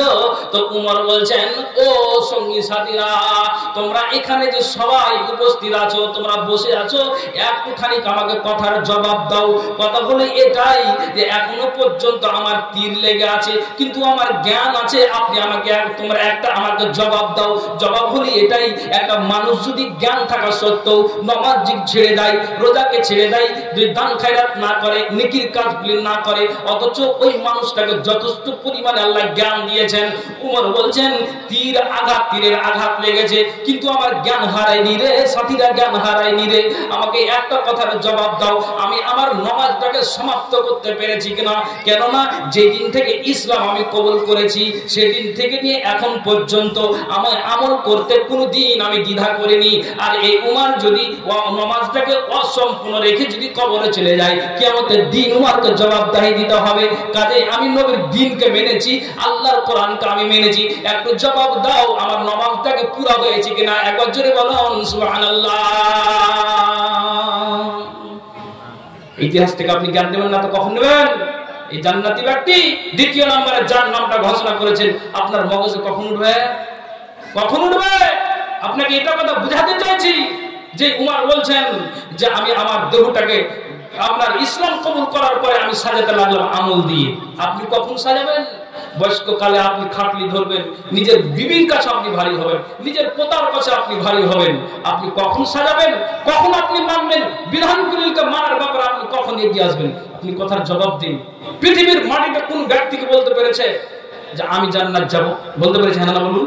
কিন্তু একজনই বলতে পেরেছে। আপনি নাম শুনবেন? হ্যাঁ না বলেন তো, কারা কারা নামটা শুনবেন? একজনই বলেছেন বুকে পাতা রেখে আমি জান্নাত যাব বলেছেন। আপনি আমি বলতে পারিনি, ক্ষমতা নাই, বলতে পারবো না। একটা লোক যদি তাহাজ্জুদের নামাজ প্রতি রাত্রে পড়ে, কথাটা বুঝবেন, আর ফজরের 1 ঘন্টা আধা ঘন্টা আগে উযু বানিয়ে আপনি তাহাজ্জুদ পড়েন, আর এমন ভাবে তাহাজ্জুদটা পড়েন যেন তাহাজ্জুদ নামাজ পড়তে পড়তে পড়তে যেন ফজরের সময়টা হয়ে যায়। যে 1 ঘন্টা আগে পড়বেন তাহলে আপনার ঘুম আসবে, শুয়ে যাবেন, ফজর বাতিল হয়ে যাবে। তো ওই সিস্টেম করে আপনার টাইমকে হিসাব করে উঠতে হবে। কথাটা বুঝবেন? এখন আপনাকে বলছি, একটা লোক প্রতিদিন দান খায়রাত করে চকসুদপুরের মাদ্রাসায়, লোকটা প্রতিদিন 5 ওয়াক্তের নামাজ পড়ে, আজান দেয়, লোকটা দান খায়রাত করে, জিকির আজকার করে। আপনাকে কথাটা যেটা বুঝাতে চাইছি যে তারপরও ওই মানুষটা বলবে না যে আল্লাহ এতগুলি নেকির কাজ করি তো তুমি আমাকে জান্নাত দিবে না, তো কি আমাকে জান্নাত দিবে? এটা বলতে পারি না। বলি আল্লাহর কাছে, আল্লাহ তোমার পাপিষ্টি বান্দা, আল্লাহ গুনাহগার বান্দা, নামাজ কবুল হচ্ছে কিনা রে আল্লাহ, আল্লাহ তুমি জীবনের গুনাহকে মোচন করে দাও, জীবন আল্লাহ অন্যায় কাজে যাব না রে আল্লাহ, এটাই তো বলি। কিন্তু আপনাকে বলছি, আপনার জন্য আবু সুফিয়ান বিন হারেস, একটা হলো আবু সুফিয়ান বিন হারব আর একটা হলো আবু সুফিয়ান বিন হারেস। আবু সুফিয়ান বিন হারেস যখন তিনি মৃত্যুবরণ করছেন, তার মানে মরণমুখী, আর কয়েকটা মিনিট বাঁচবেন, তার বিবিরা পাশে বসে আছেন, নিজের আপনার ছেলে বসে আছেন, নিজের মেয়েটা বসে আছেন, আত্মীয় স্বজন বসে আছেন, আর বিবিটা চোখ দিয়ে পানি ঝরায়, স্বামী চলে যাবে তো বিধবা হয়ে যাব। নিজের আপনার মেয়ে কাঁদছে, আব্বা চলে চলে যাবে তো কাকে আব্বা বলে ডাকবো, নিজের ছেলেটা কাঁদছে যে আমার বাপ চলে যাবে তো কাকে বাপ বলে ডাকবো। এই করে করে আপনার বিবিও কাঁদে, ছেলেও কাঁদে, মেয়েও কাঁদে। আর ওই আবু সুফিয়ান আপনার মরণ খাটলাতে শুয়ে আছেন, বিছানায় শুয়ে আছেন, আর তাদেরকে নিষেধ করছেন, কানিস না রে বাবা, কানিস না রে মেয়ে, কানিস না রে আমার বিবি, চোখ দিয়ে পানি ঝরায় না, চোখ দিয়ে পানি ঝরায় না। তায়েফের মাটিতে আবু সুফিয়ান বিন হারেসের আপনার যেন ঈমানের জোশ দেখে আল্লাহ পাক রাসূল তার জন্য প্রতি বছর একটা ভাতা চালু করে দিয়েছিলেন। আপনার কেন ভাতা চালু করেছিলেন? যে এটা এমন একটা ব্যক্তি, তার ঈমানের জোশ দেখে নবীজি খুশি হয়ে প্রতি বছর আপনার তার একটা ফান্ডকে রেখে দিয়ে তার জন্য পাঠানো হয়েছিল। তো এই আপনার আবু সুফিয়ান বিন হারেস বলছেন, কাঁদিও না রে বাবা, কাঁদিও না রে আমার বিবি। কেন কাঁদিও না? আমি যেদিন নবীর দ্বীনকে মেনে নিয়েছি, যেদিন আমি কোরআনকে মেনে নিয়েছি, যেদিন আমি ইসলামকে মেনে নিয়েছি, সেদিন থেকে নিয়ে এখন পর্যন্ত আমি ঈমানে শরীরটাকে এত পরিপূর্ণ করেছি, আমি আল্লাহর বিধানকে এত কঠিন করে মেনেছি, আমি আল্লাহ রাসূলের বিধানকে এত কঠিন করে মেনেছি, কোরআনকে এত কঠিন করে মেনেছি, নবীর দ্বীনকে এত কঠিন করে মেনেছি। আল্লাহর কসম, এক বিন্দু মাত্র ইসলাম কবুল করার পরে আমার দ্বারা দিয়ে অন্যায় হয়নি। একবার জোরে বলুন সুবহানাল্লাহ। কখন শুনবেন আপনি? মানবেন কখন? এই হচ্ছে আবু সুফিয়ান বিন হারেস। তাহলে মারার ব্যাপারে এরা জান্নাতি মানুষ, এরা নেকির বোঝা নিয়ে কবরে গিয়েছে। তো নিজের বিবিকে, ছেলেকে, মেয়েকে বুকের পাটা বেঁধে বলছেন, কাঁদিও না, আমি ইসলাম যেদিন থেকে গ্রহণ করেছি, যেদিন থেকে নবীর দ্বীনকে আমি মেনে নিয়েছি, সেদিন থেকে নিয়ে আমার দ্বারা দিয়ে আমার কিঞ্চিত পরিমাণ আমি ভুল করিনি, অন্যায় করিনি, অকাত্য ভাষায় আমি গালি দিইনি। আল্লাহু আকবার। ওর পড়েন না সুবহানাল্লাহ, পড়েন সুবহানাল্লাহ। আচ্ছা, আপনারা কি বিরক্ত হচ্ছেন কথাতে? বলেন নাকি? তাহলে অসুবিধা কিছু? হ্যাঁ করতে আপনি কথা বলুন, আপনাকে আমি ফালতু কথা বলি না। দাদারা আমার, সবাইকে দুনিয়া ছেড়ে চলে যেতে হবে। আপনি আছেন কোন জায়গাতে দাঁড়িয়ে, কোন প্ল্যাটফর্মে আপনি দাঁড়িয়ে আছেন, কথাগুলোকে মগজে উঠান। আপনি দেখুন আমাদের মালদার মাটিতে আব্দুল্লাহ রহমানী, মুসলিম রহমানী, সাত্তার রহমানী, ইনারা কোরআন আর হাদিসের সমুদ্র ছিলেন। তো তারপরও ইনারা কবরে চলে গিয়েছেন। কে কয়বার নাম নিচ্ছি গো, কে কয়বার নাম নিচ্ছি। এই মাদ্রাসার একজন ইসলামউদ্দিন বলে মাওলানা, মানে এই বাবজান ইসলামউদ্দিনের আগে একজন সদরে মোহতারাম ছিলেন, তার পূর্বে উনি একজন যোগ্য আলেম ছিলেন। বলেন তো চকসুদ্দপুরের মানুষ কে কয়বার নাম নিচ্ছি। আজকে আপনাদের মাদ্রাসাতে এই শিক্ষক ওস্তাদ আপনার ধরলেন যে 50 থেকে 55 বছর ধরে বুখারীর দাস দিচ্ছে, দুনিয়া থেকে চলে গেলে কে কয়বার নাম নেবেন? বলেন, এত বড় আলেমগুলো দুনিয়া ছেড়ে চলে যাচ্ছে, কখন গানটা ফিরবে, কখন মানার ব্যাপারে আপনি এগিয়ে আসবেন? আপনি আমাকে কথাটার জবাব দিন, দিন কথাটার জবাব। আপনাকে আমি এই কথাটা বুঝাতে চাইছি। জি, একটা ইতিহাস আপনাকে বলি যাতে করে আপনার মগজে উঠে যায়। আল্লাহ এই মগজে তুমি ঢুকিয়ে দিও। কি? আল্লাহ পাকের রাসূল একটা নারীর হাতে সোনার পলা দেখলেন। কি বললাম ভাই, একটু কথা বলেন তো। সোনার পলা। তখন নবীজি বলছেন ওই নারীকে, তুমি কি এই সোনার পলার যাকাতকে আদায় করেছো? নারীটার সঙ্গে সঙ্গে জবাব দিচ্ছেন, আল্লাহ পাকের রাসূল গো, যাকাতের অর্থ কি, যাকাতের মানে কি, এটা আমার বুঝে আসে না। যাকাত মানে কি, যাকাতের অর্থ কি, এটা আমি জানি না। নবীজি বলছেন, একটা মানুষ যদি কি হয়, তার বাড়িতে যদি 1 লক্ষ টাকা থাকে, ব্যাংকে 1 লক্ষ টাকা থাকে, ওই টাকাটা জমা আছে, আর বাকি টাকা আপনার বাড়িতে খরচ আপনি করে যান, ওই টাকাটা যদি বছর নাগাদ লেগে যায়, নবীজি বলছেন ওখান থেকে তুমি 2500 টাকা বের করে দাও, তাহলে বাকি মালটা তোমার হালাল হয়ে গেল।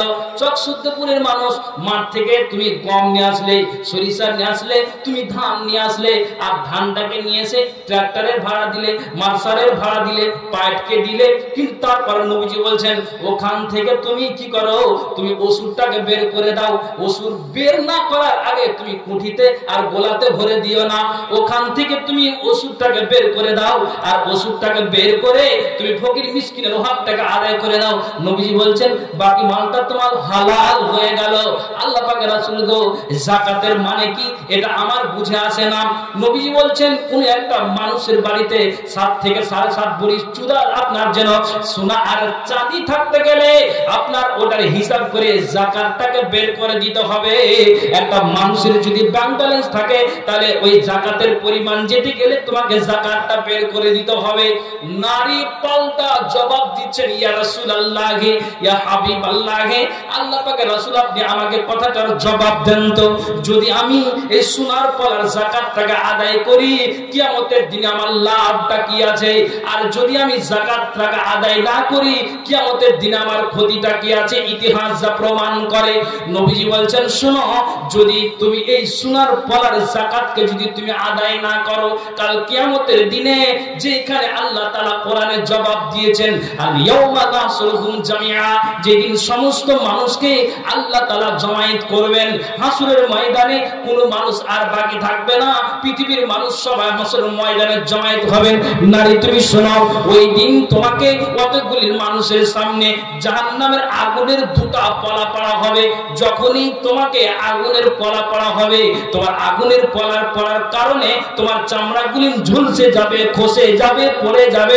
দুনিয়ার মানুষ জানবে এই নারীটাকে না তো যাকাতকে অস্বীকার করনে ওয়ালি, শরীয়তকে অস্বীকার করনে ওয়ালি। যখনই এই কথাটা শুনেছেন, সঙ্গে সঙ্গে ওই নারীটা বলছেন, ইয়া রাসূলুল্লাহ, আল্লাহ পাকের রাসূল গো, এই ব্যাপারটা আমার জানা ছিল না, এই ব্যাপারে আমি অজ্ঞ। দুনিয়াতে কতদিন বাঁচবো তা আপনার মুখ থেকে বলতে শুনেছি। আমার উম্মতেরা কতদিন বাঁচবে? 60 থেকে 70 বছর বাঁচবে, এর বেশি আর আমার উম্মতেরা বাঁচবে না। কেননা আমাদের পূর্বে তারা 1000 বছর করে, কে 500 বছর, 150 বছর, 200 বছর করে আয় পেয়েছেন।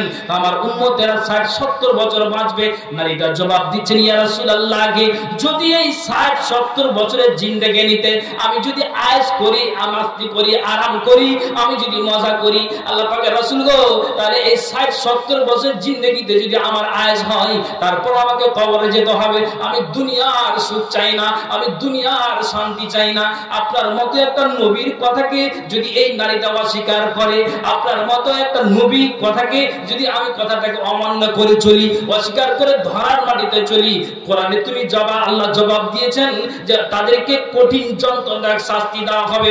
সঙ্গে সঙ্গে ওই নারীটা সোনার দুটি পলাকে খুলে দিলেন। আর খুলে দেওয়ার পর নবীজিকে বলছেন, আল্লাহর কসম, যতদিন আমি বাঁচব আর কোনোদিন সোনার পলা পড়বো না।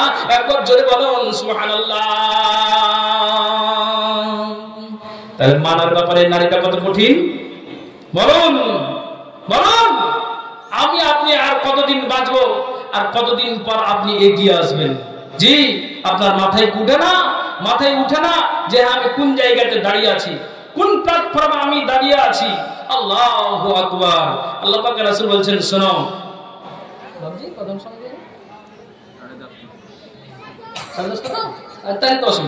হ্যাঁ, এবার আপনাকে একটা কথা বলছি। আচ্ছা, ঠিক আছে, অসুবিধা নেই ভাই। আপনারা বিরক্ত হচ্ছেন নাকি? একটা গান শুনুন, কে কইলি?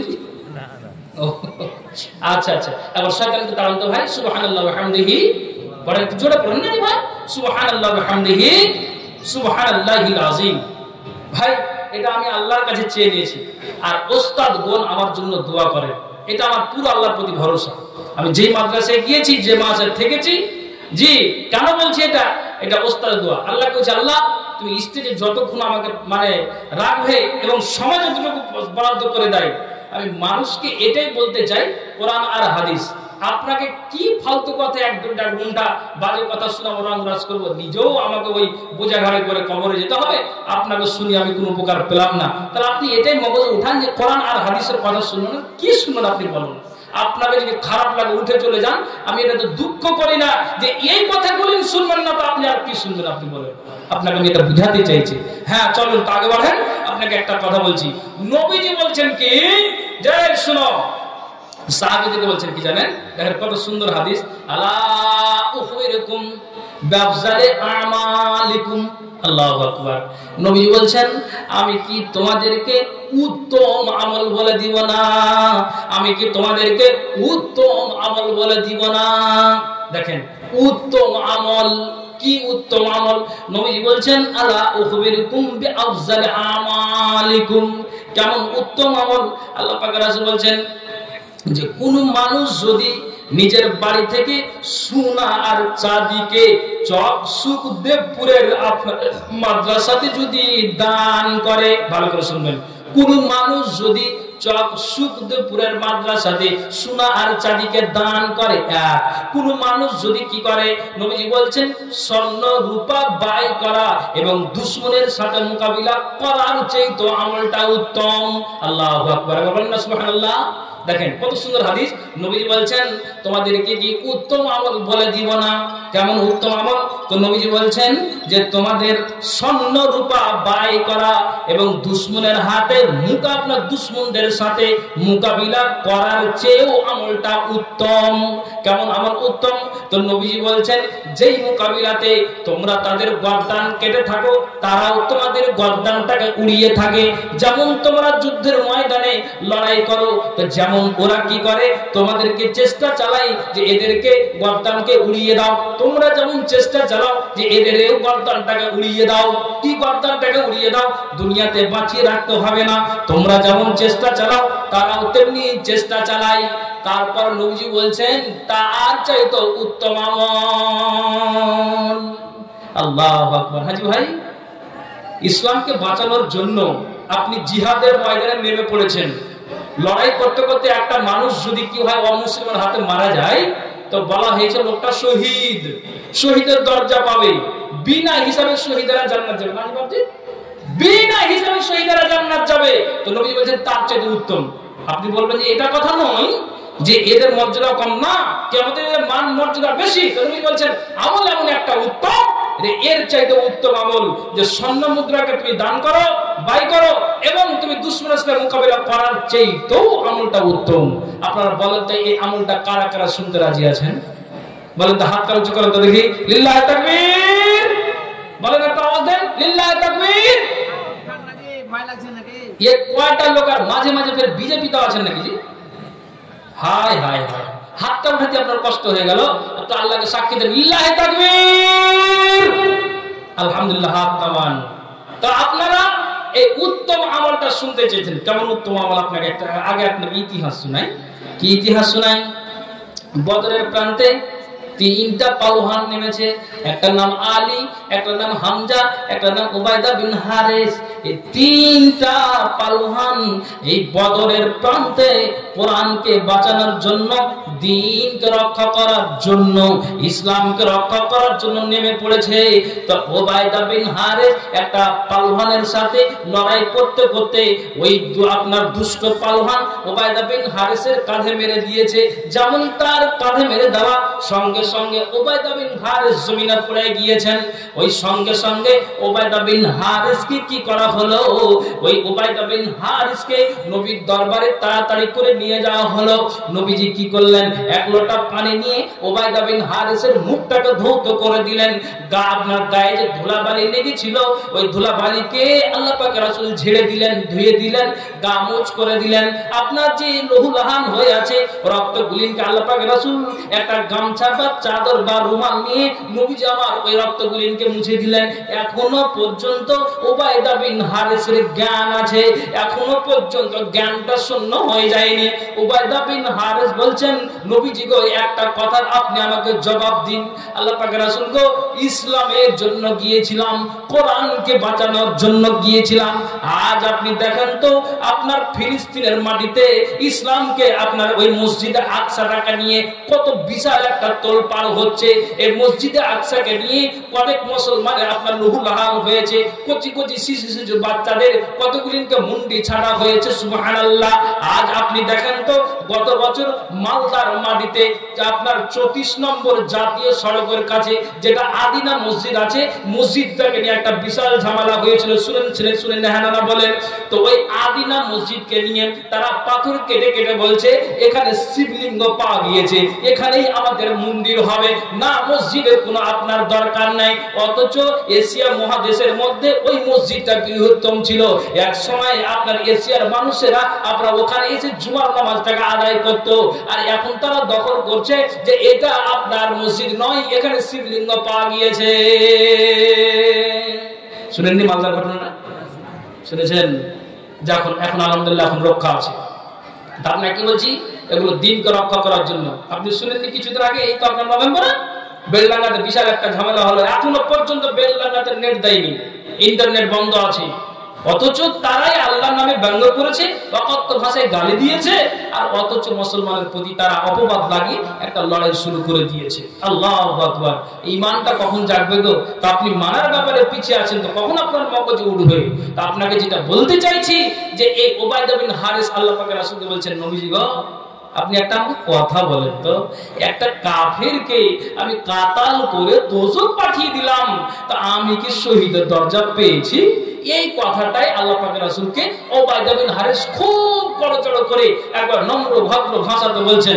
তখন নবীজি বলছেন, উবাইদা বিন হারিস তুমি শহীদের দরজা পেয়ে গিয়েছো। আল্লাহু আকবার। যেমনই এই কথাটা বললেন, উবাইদা বিন হারিস একটু মুচকি টানে হাসলেন, আর হাসার পরে দুনিয়া থেকে বিদায় হলেন। একবার বলুন ইন্না লিল্লাহ।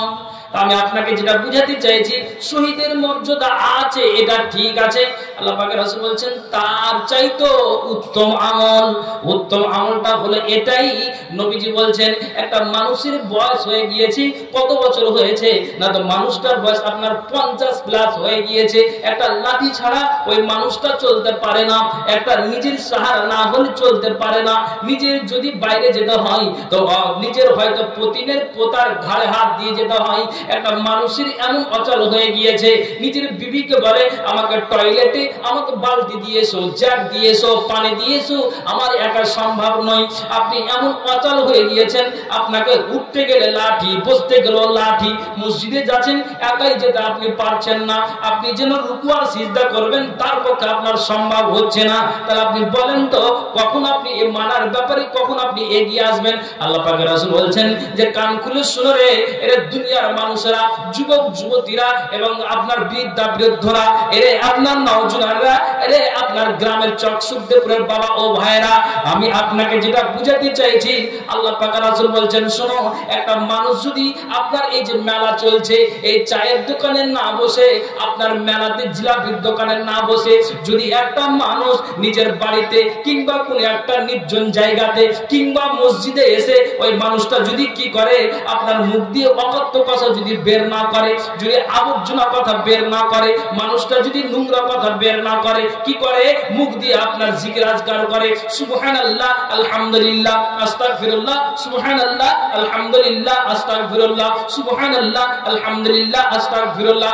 সকাল সন্ধ্যার দোয়াটাকে আপনি পাঠ করেন, আল্লাহুম্মা আনতা রাব্বি লা ইলাহা ইল্লা আনতা খালাকতানি, এটা আপনি পাঠ করেন। বিসমিল্লাহিল্লাযী লা ইয়াদুররু মা ইসমিহি শাইউন ফিল আরদি ওয়ালা ফিস সামাই ওয়া হুয়াস সামিউল আলিম। নবী বলছেন একটা মানুষ মুখ দিয়ে আবর্জনা কথা না বের করে, যদি ওই মানুষটা কি করে আপনার মুখ দিয়ে আল্লাহর জিকির আজকারকে চালিয়ে যায়, তাসবিহ তাহলিলকে যদি চালিয়ে যায়, তা আল্লাহ পাক রাসূল বলছেন যে শুনে রাখো, এটা আমার উম্মতের জন্য হচ্ছে একটা উত্তম আমল। একবার জোরে বলুন সুবহানাল্লাহ। আল্লাহু আকবার। শিখলেন, এগুলো জানা কথা।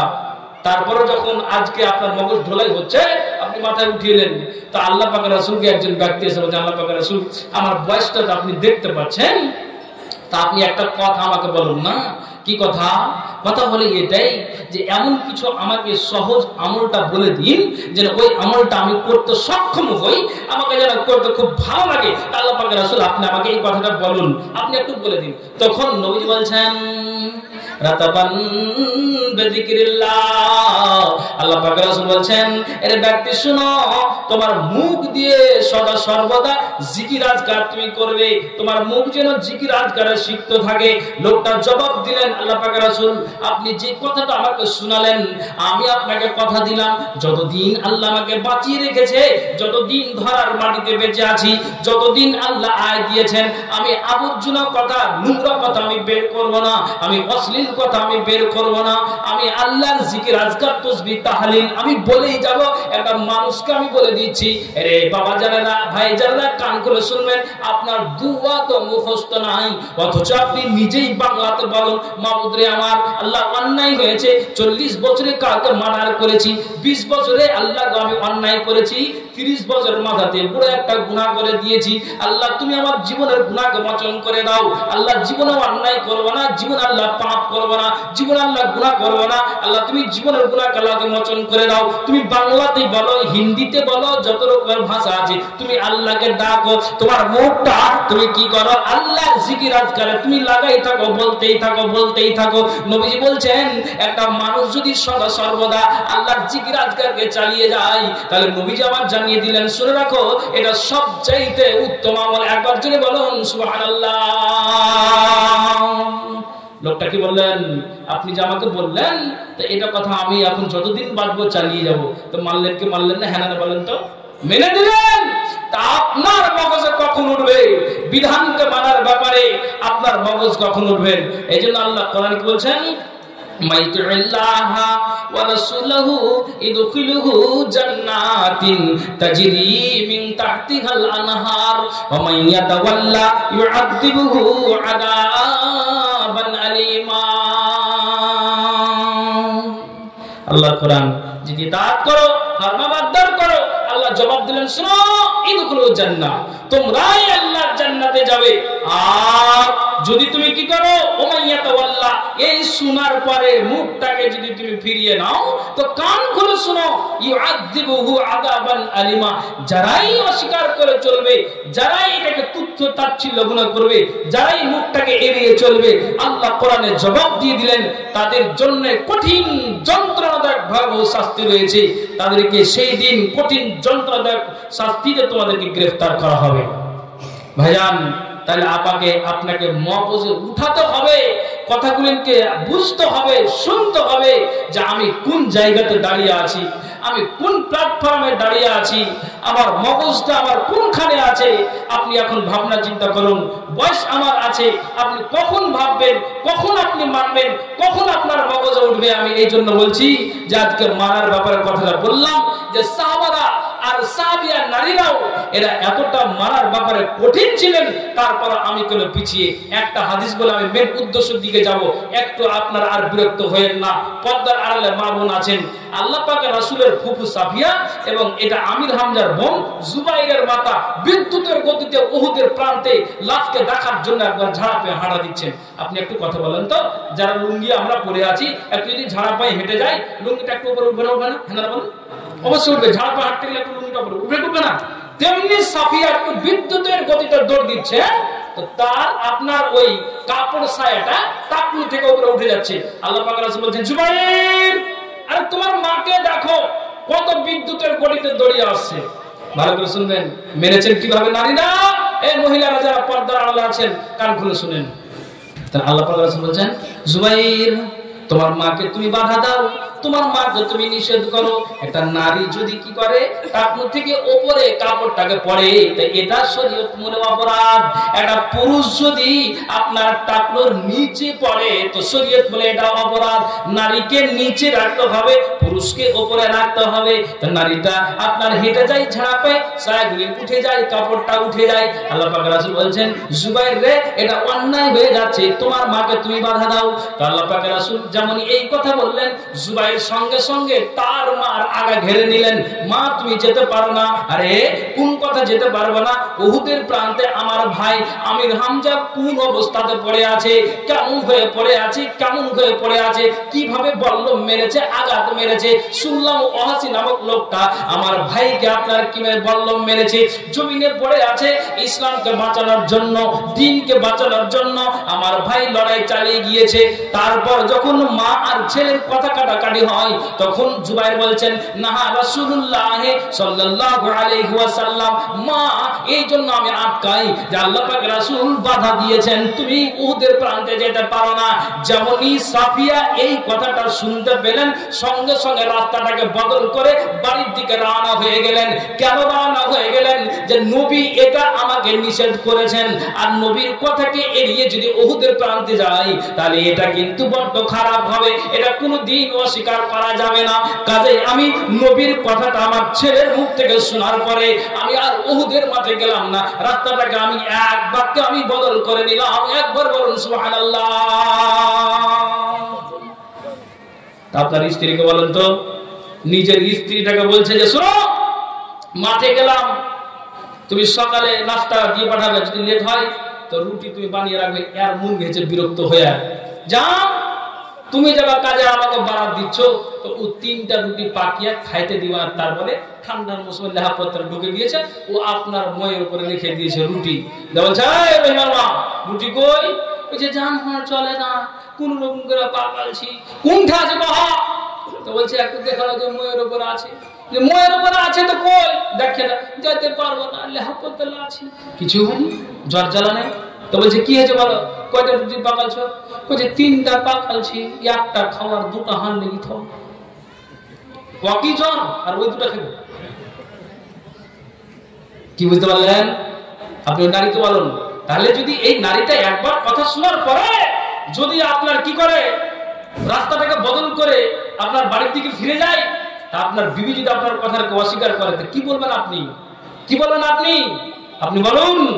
আপনাকে যদি এখন বলি যে ধনী ব্যক্তিকে, তা আপনি বলুন যার 40 বিঘা জমি আছে, যার 40 লাখ টাকা ঘরে আছে, যার সোনা চাঁদি, এই তো ধনী। তো নবী বলছেন ধনীকে শুনে নাও, কালবুন শাকিরুন, লিসানুন যাকিরুন ওয়া যাওজাতুন সালিহাতুন। 3টা নবী বলছেন এমন বিপদ আসলো তারপরও নিজের আত্মাটাকে, নিজের অন্তরটাকে শান্তি দেয়। আল্লাহ তোমার শুকর গুজার করি, তোমার কৃতজ্ঞতা জ্ঞাপন করি। গেছে গেছে, ধান গেছে গেছে, আমার ছেলে চলে গিয়েছে, বিবি চলে গিয়েছে, আর কিছু হয়েছে, বাড়ি ভেঙেছে, ঝড়ে পাথর হয়েছে, এই হয়েছে, আমি সবুর করে এলাম, আল্লাহ তোমার শুকরিয়া আদায় করি। তারপরে নবী বলছেন যে শোনা রাখো, একটা মানুষ কি করে, সদা সর্বদা আপনার এই মুখ দিয়ে জিকির আজকার করে। তারপরে এমন আপনি বিবি পেয়েছেন যে ওই বিবিটা আপনাকে ভালো পরামর্শ দেয়, অন্যায় কাজে যেতে গেলে আপনার বিবিটা আপনাকে বাধা দেয়, খবরদার তুমি মদ পান করিও না, বিড়ি সিগারেট খেও না, খবরদার অন্যায় কাজে যেও না, তাহলে আপনাকে ভালো উপদেশ দেয়। শুনে রাখো, এই গুণ যার ভিতরে 3টা আছে, বিবি যদি উপদেশ ভালো আপনাকে দেয়, তাহলে জেনে নিতে হবে পৃথিবীর মাটিতে এই ব্যক্তিটা ধনী আর আখিরাতে হলো কামিয়াব। একবার জোরে বলুন সুবহানাল্লাহ। যে আমার গ্রামের একটা কথা বলছি, এই যেরকম মাদ্রাসার ফিল্ডে জালসা হয়, আমার মাদ্রাসাতে জালসা হয়, আমি যেখানে শিক্ষকতা করি, সেদিন ওকে বলছে যে এই জালসা শুনতে যাস না, জালসা শুনতে যাস না, বারবার বলছি জালসা শুনতে যাস না। তো বলছে তুমি যদি যাও তোমার আমি পাছে পাছে যাও।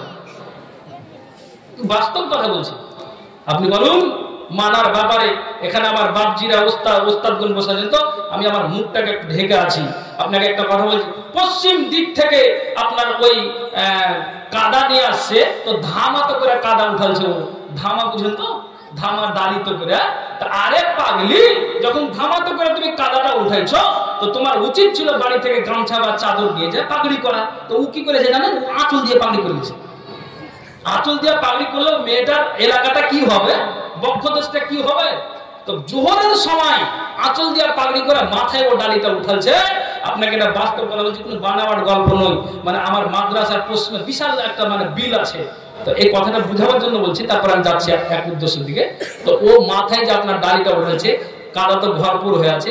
জোহরের সময় আমার বাড়িটা এমন জায়গাটা আছে, মসজিদটা 100 মিটার দূরে, মাদ্রাসাটা 100 মিটার দূরে। তা আমি বলছি চলো মাদ্রাসার মসজিদে যাই।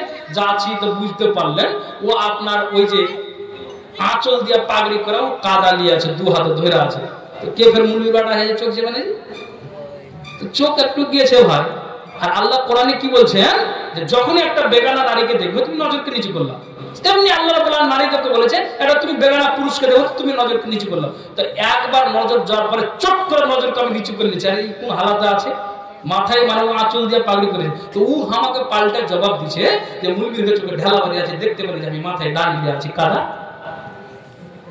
কি জবাব দিবেন আপনি? এই নারী মানার ব্যাপারে কত পিছিয়ে আছে। যেই নারীটা বাড়ি থেকে বের হতে গেলেই পর্দা, তুমি হিজাবকে চাপিয়ে যাও, রাস্তাতে চলো তো তোমার টাকনুর নিচে যেন কাপড় থাকে, বক্ষ দেশটা এলাকাটা যেন তোমার ঢাকা থাকে, তাহলে একটা নারী যদি এই অবস্থাতে আপনার রাস্তাতে বের হয়, আপনি জবাব দিন মানার ব্যাপারে নারীগুলো পিছিয়ে না পিছিয়ে নয়? হ্যাঁ না বলো পিছিয়ে। তাহলে কখন এই নারীগুলো শিখবে? আপনার 30-35 বছরের একটা যুবতী নারী এইভাবে আপনার রাস্তায় চলে আর ঘুরে, তাহলে জ্ঞানটা কখন হবে? কখন হবে জ্ঞান? আমি আপনাকে এটা বুঝাতে চাইছি। অতএব নারীরাও সাবধান, আপনি আপনার মুখটাকে কন্ট্রোল করে চলেন, আপনি আপনার আব্রুটাকে কন্ট্রোল করে চলেন। নবীজি বলে দিয়েছেন দুই বস্তু সর্বাধিক পরিমাণে আল্লাহর জান্নাতে নিয়ে যাবে, আর দুই বস্তু সর্বাধিক পরিমাণে আল্লাহর জাহান্নামে নিয়ে যাবে। একটা হলো কি কালা তাকওয়াল্লাহি ওয়া হুসনুল খুলুকে, যার ভিতরে তাকওয়া আছে এই তাকওয়া আল্লাহর জান্নাতে নিয়ে যাবে। ওয়া হুসনুল খুলুকে, এবং যার চরিত্র ভালো, পৃথিবীর ভিতরে যে আখলাক ভালো, উত্তম চরিত্রের মানুষ, নর নারী উভয়, এই আপনার উত্তম চরিত্রের মানুষটা আল্লাহর জান্নাতে যাবে। জাহান্নামে যাবে, এবং জাহান্নামে কোন বস্তু বেশি নিয়ে যাবে? নবী বলেছেন কালাল ফাম ওয়াল ফারজ, যে মুখটাকে কন্ট্রোল রাখতে পারে না, ইজ্জতটার কোনো আপনার গুরুত্ব দেয় না, আব্রুটার কোনো হেফাজত নাই, পুরুষ হোক বা নারী হোক। তাহলে যেই নারীটা রাস্তায় চলতে গেলে মাথার কাপড়টাকে খুলে চলে, তার এলাকাটাকে খুলে চলে, তাহলে এই নারীটাকে শরীয়তকে মানার ব্যাপারে কতটা পিছিয়ে আছে, আমি এটাই আপনাকে বুঝাতে চাইছি। তাহলে এগুলোকে আমাদেরকে কন্ট্রোল করে চলতে হবে। আল্লাহর কাছে দোয়া করি, আল্লাহ সকল মুসলিম নর ও নারী উভয়কে আল্লাহ তুমি মানার ব্যাপারে একটা তৌফিক দান করো। এবং আওয়াজ দিয়ে বলেন সকলে আল্লাহুম্মা আমিন, আল্লাহুম্মা আমিন, আল্লাহুম্মা আমিন। তো কারা কারা এখানে মানবেন আমি আপনাকে বলছি। কোরআন কত পারা বলেন তো দেখি, একটু হাত বলেন নাকি? 30 পারা কোরআন। এখানে 30 জনের বেশি আছেন, মা বোনেরাও আছেন। যেই নারী একটা কথা শোনার পরে শোনার পালা খুলে দিলেন, যেই ব্যক্তিটা নবীর কথা শোনার পরে জিকির আজকার শুরু করলেন, যেই ব্যক্তি আবু বকরের কথা শুনে আনসার মুহাজিরেরা এক বাক্য মেনে নিলেন, তাহলে আমরা এই মানার ব্যাপারে ইনশাআল্লাহ বলেন তো আমরা মানবো ইনশাআল্লাহ? বলেন ইনশাআল্লাহ। ইনশাআল্লাহ চকসুদ্দপুরের মাদ্রাসা যা ছিল তার থেকে দ্বিগুণ উন্নতি হয়েছে। আল্লাহর কাছে দোয়া করব, আল্লাহ তুমি আরো মানুষদের মনোযোগ দিয়ে, আল্লাহ বিবাদটাকে সরিয়ে মানুষের একজোট করে জ্ঞান বুদ্ধি দিয়ে মাদ্রাসার জন্য আরো এগিয়ে যায়। সকলকে আল্লাহুম্মা আমিন। মাদ্রাসাকে এগিয়ে নেওয়ার জন্য আপনাদেরকে বিধানকে মেনে দিতে হবে, সহযোগিতার হাতটাকে বাড়িয়ে দিতে হবে। তাহলে এখানে যতজন আছেন আপনি তো 5000, 4000, 3000, 2000 এগুলো আপনি দিতে পারবেন। আমি সর্বপ্রথম একটা পাড়াতে 1000 টাকা, তার মানে 30 পাড়াতে 30,000। কোন আল্লাহর বান্দা আছেন 1000 টাকা এই মাদ্রাসার জন্য আপনারা দিবেন? দেখি কে মানার ব্যাপার আছে। আমি এটা ভালো করেই জানি যে প্রথম দিন জালসার লোক সংখ্যা কম হয়, দানও কম হয়।